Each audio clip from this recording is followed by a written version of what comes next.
Welcome to the Untold Tales audio anthologies. Written by Dr. Jeffrey A. Robinson and narrated by Melissa Del Toro Schaffner.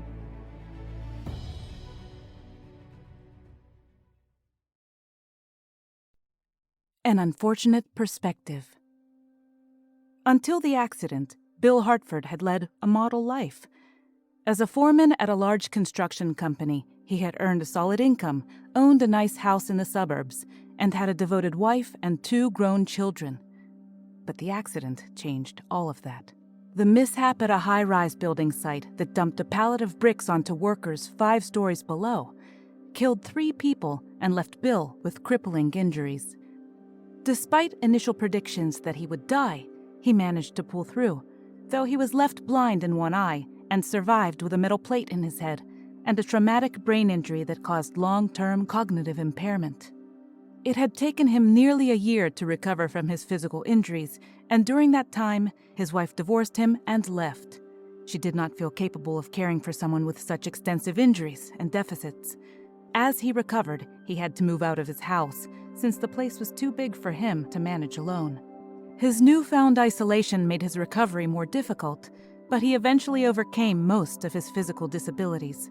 He lost his job, of course, but fortunately, his medical insurance settlement was sufficient that he would never have to work again. Along with long-term Social Security disability payments, he lived comfortably, albeit alone.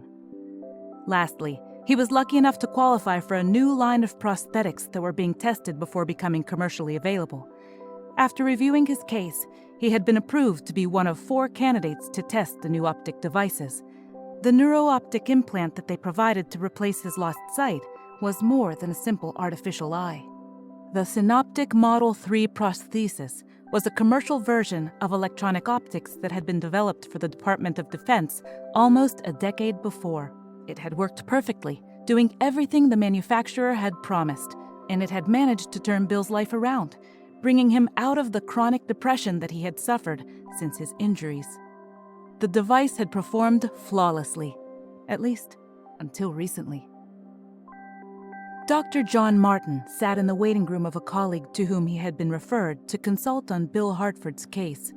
While he waited, he slowly paged through the thick file that detailed Mr. Hartford's medical history.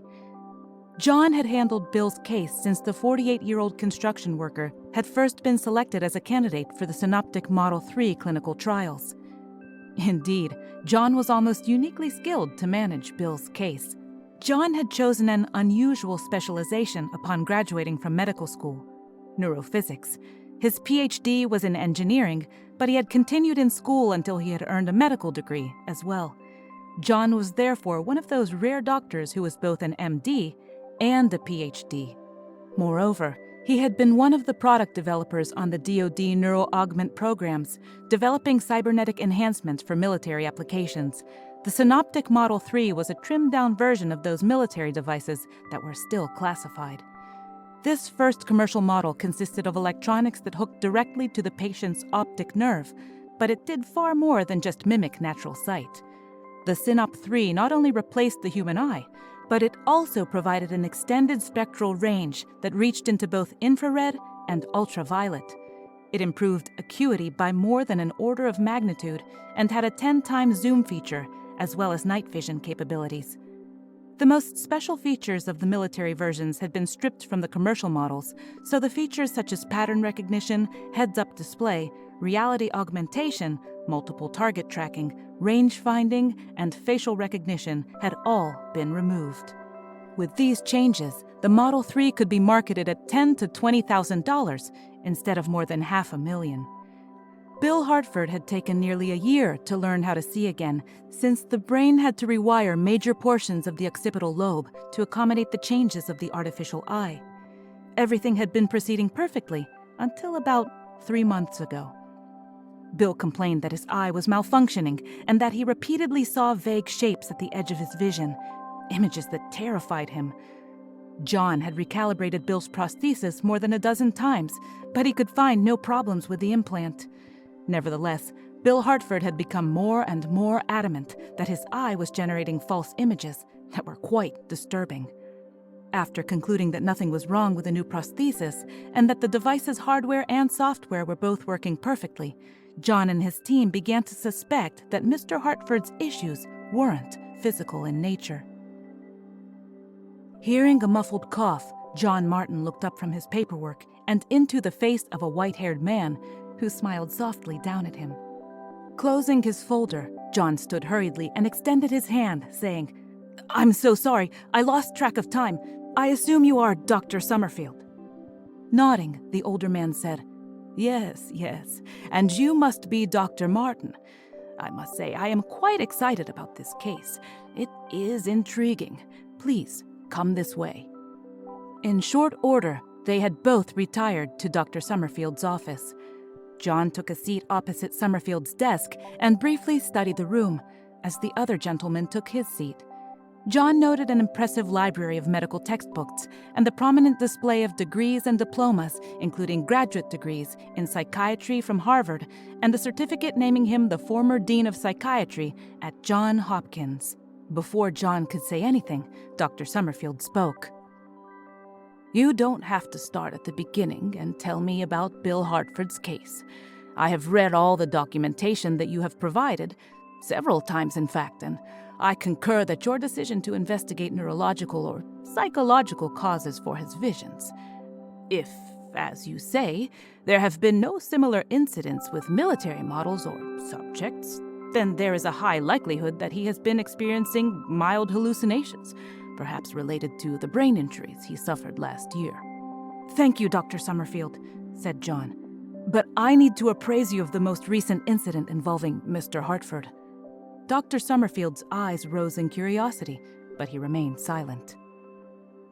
"Last night," said John, "Mr. Hartford arrived at our medical facility completely hysterical. The police detained him at the food court of a local mall, where he kept screaming that he could see monsters that were trying to get him. They couldn't calm him down and finally had to detain him and take him to a nearby emergency room. The doctors there had to sedate him just to evaluate him." "Where is he now?" asked Summerfield. "He remains confined on a 48-hour psychiatric hold. He had already forwarded his file to you, but I was hoping that you would be able to see him sometime today. We can't keep him any longer without an official diagnosis. While he is calmer now, he remains completely delusional and is terrified the things he saw are trying to kill him. If we release him, I'm afraid he may injure himself fleeing from his imaginary monsters." "Of course," responded Summerfield. "I'll have my assistant clear my schedule and visit him early this afternoon, if that's convenient. I should be able to complete an initial assessment at that time." Standing, John said, "Thank you, Doctor. I'll make the appropriate arrangements." Then the two men shook hands once more, and John left.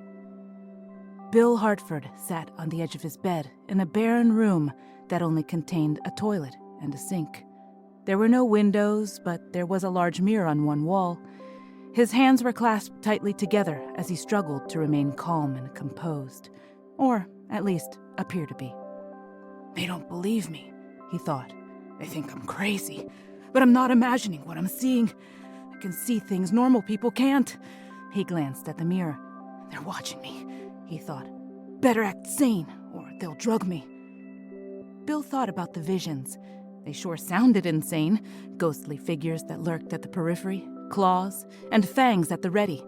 How could you blame anyone for coming to the same conclusions? It only made sense to put him here. "But I can't stay," he thought.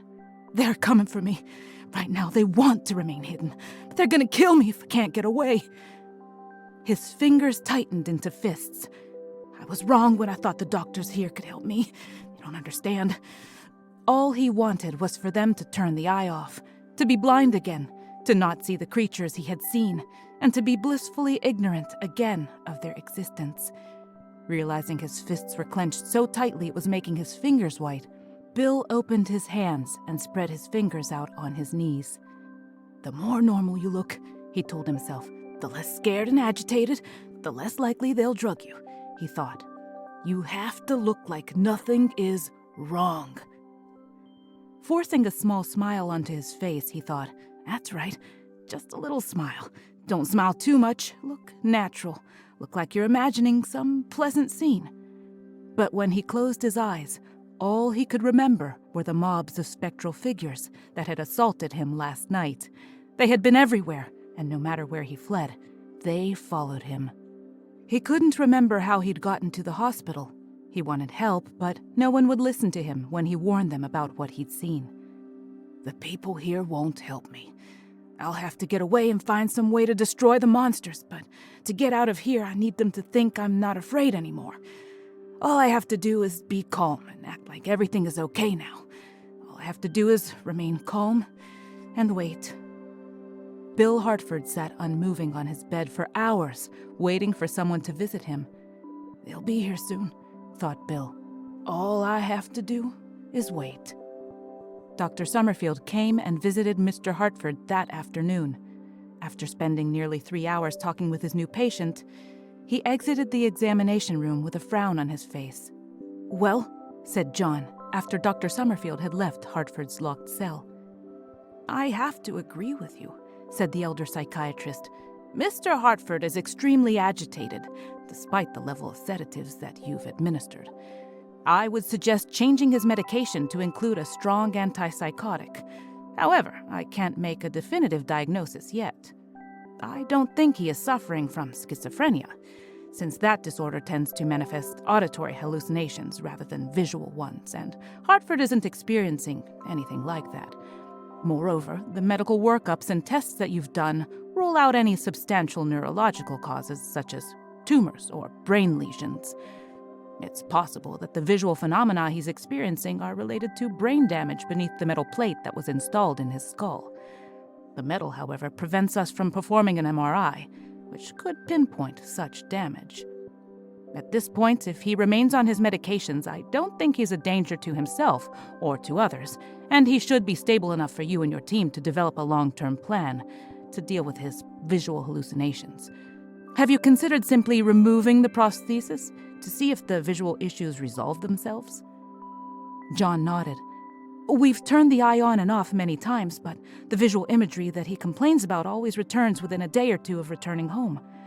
We analyzed the raw video from the eye, but the data feed is clean. There is a lot of optical processing that occurs after that point, like Doppler-based motion sensing, heuristic threshold edge detection, and spectral filtering, but there's nothing that could generate the visions he describes." John thought for a moment and was wondering if he was obsessing about the implant. To him, the problem was clear. Hartford's issues were obviously psychological, but he worried nonetheless that he was missing something. Could the cause be something environmental, something associated with his living quarters? John shook his head. "No. We've sent technicians and specialists to inspect and test his apartment, but we couldn't find anything that could possibly generate the visual hallucinations he's described." Summerfield nodded solemnly. "Well then, let's give the antipsychotics a day to work and see how he adjusts. I'll schedule some ongoing psychotherapy sessions. Perhaps we can discover the underlying cause of these incidents. He's been through a lot. His accident, his divorce, the loss of his job, and his home. Anyone faced with that type of stress could manifest psychotic episodes like this." John nodded slowly. "I guess in the end, if the situation doesn't improve, we may have to remove the prosthesis completely. Mr. Hartford may simply not be a suitable candidate for the device after all." Without further discussion, Dr. Summerfield left as John watched Bill Hartford through the half-mirrored observation window. Dr. Summerfield's prognosis for Bill Hartford improved over the next several weeks. But that perceived improvement was primarily because Bill began managing the incidents he experienced by simply not telling doctors about them. "As long as I just talk about my feelings, my sense of loss, shock, grief, they stop judging me. When I focus on those topics, they seem much happier. Fine," he thought. "I'll give them that." He grinned to himself, knowing that he'd tricked them all. He stopped taking the pills and decided that if he were ever going to find out the truth about the ghostly figures, it was up to him to do it on his own. Fortunately, he wasn't alone. Before his confinement, he'd found a site called Aliens Among Us. Half of the content was pure garbage, but one section in particular was spot on. It was frequented by other people who had reported seeing similar things, They even had drawings that matched his visions almost exactly. According to the posters, he'd been seeing trans-dimensional energy beings that lurked at the edge of our universe, separated from our reality by a thin dimensional fold. They didn't have a physical presence, but they could drain your energy, or life force, and still leave you dead. That's what I've been seeing, Bill thought. They're drawn to me because they know I can see them with my new eye. I'm dangerous to them, and they'll kill me if they get the opportunity. He had read that they couldn't be hurt by normal weapons, but that electricity was effective. So that's what I'm gonna do, he thought. I'm gonna find some electricity, arm myself, and go hunting. Bill decided that he'd tell the doctors he was feeling much better, that he had processed some of his psychological trauma, and that, now that he was calmer, he no longer saw the strange, shadowy things. All I have to do, he thought, is lie low and not let them know what I'm doing. If they find out, they'll dope me up again, and I'll never get out of here. When he got the call about Bill Hartford, Dr. Martin hurried to the emergency room where his patient had just been admitted. He didn't expect to see anyone else there, but Dr. Summerfield had arrived before him and was waiting for him. "What happened?" asked John. "I got here as soon as I could." "It's not good," said the older psychiatrist. "Mr. Hartford had a complete psychotic break. The police were called, and when they arrived on the scene, they found him covered with blood and attacking random people in his apartment complex." "Did he hurt anyone?" asked John. "No. It appears that the blood was his own. At some point in his hallucinatory episode, he tore out his optical prosthesis, and the blood was from his own eye. He had completely pulled out the cable that had replaced his optic nerve." "Where is he now?" "The emergency room doctors are treating him. They've stopped the bleeding, but your prosthetic has been completely destroyed, and the damage to his eye is extensive. In fact, they think he might have caused some bleeding in his brain, deep in the occipital lobe, where the cable interfaced with electronics there. He's in the operating room now, but they're afraid there will be substantial brain damage. He's likely to be blind in both eyes after he recovers." "What? What happened? I thought you told me he was responding well to his medications and his therapy sessions."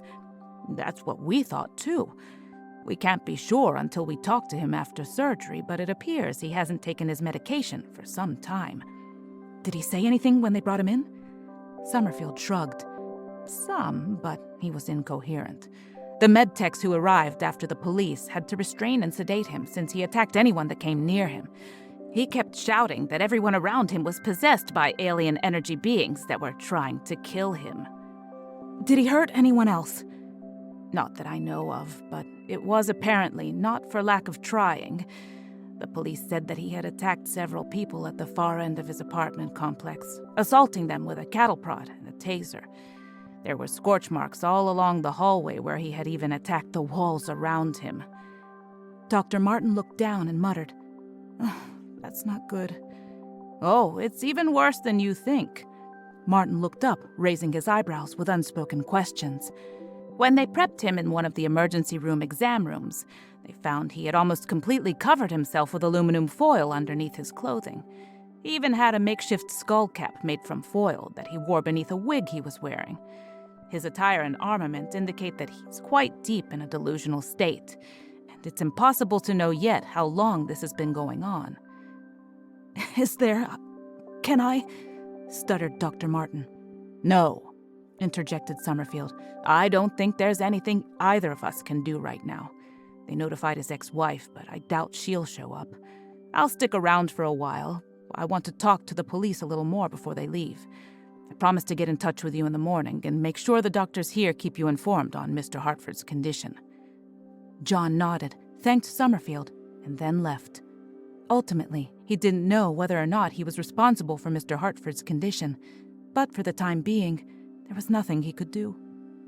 The following afternoon, Dr. Summerfield contacted John Martin on a video call to give him a detailed update on Hartford's case.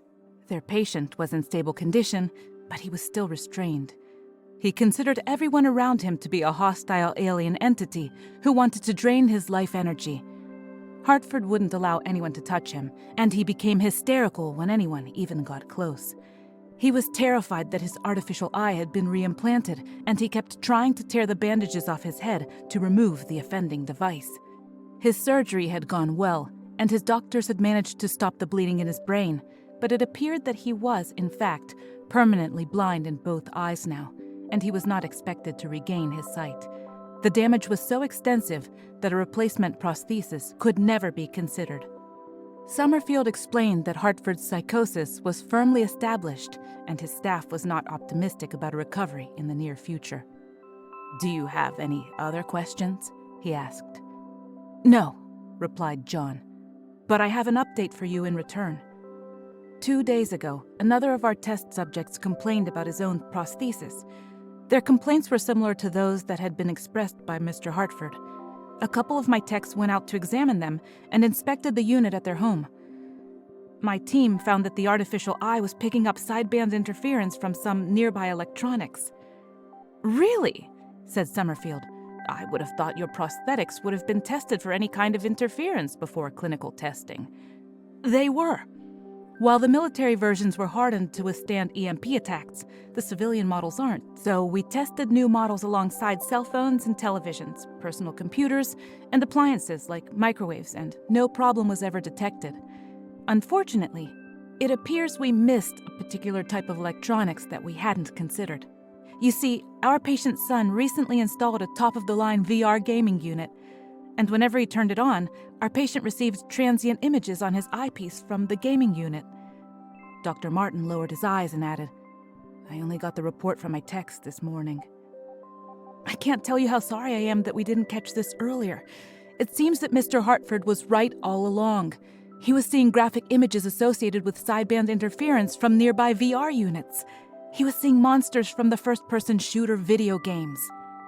This morning, I sent my teams out to investigate Mr. Hartford's apartment complex, and we confirmed that at the far end of the building, there were 2 adjacent apartments that each had high-end VR units. The teenage kids in those apartments played with and against each other using those linked wireless systems. As an afterthought, I also sent one tech out to that mall where Mr. Hartford experienced his first episode. We found that there is, in fact, an electronics store near the food court there that periodically offers VR demos to their customers." "You mean Bill Hartford was seeing images from those video games?" "Yes, but they would have been only sketchy outlines of those forms. It has to do with the fact that the graphics processors of the Synoptic Model 3 and the VR games use similar electronics and identical algorithms for edge detection. The processed image from the VR GPU bled through into the Synoptic's processing unit. Hartford would have only seen ghostly outlines of the images generated in the VR games, but it seems that was more than enough to terrify him." Martin sighed heavily. He wasn't delusional after all, but we just didn't know. There was a long pause as neither doctor spoke. Finally, Dr. Martin added, "We are now redesigning the prosthesis. The Synoptic Model 4 will have additional shielding and filters installed to prevent this type of signal bleed-through. I just wish we'd discovered this problem before Mr. Hartford reached this point." "It's ironic if you think about it," continued Dr. Martin. "Mr. Hartford saw aliens and monsters stalking him. I only saw technology that worked flawlessly. You saw a distraught, delusional man suffering from personal issues. Each of us saw what we expected. Each of us was blind in different ways. It's strange how, when things don't make sense, we don't hesitate to question what others see, but we don't question our own perspectives. Our expectations influenced what we saw, and our perceptions shaped our beliefs. We were all wrong. None of us saw the entire picture. None of us recognized the truth. Each of us had our blind spots, and together, they led to tragic consequences." He shook his head in regret. Thank you for listening. We love our listeners, fans, and patrons here at Untold Tales, and we would love to hear from you. Please consider leaving us a 5-star review on Apple Podcasts, letting us know what your favorite story has been in our 3 seasons of storytelling so far. We'd love to continue shaping our podcast with stories that you'd like to hear. As always, thank you for listening and have a wonderful day.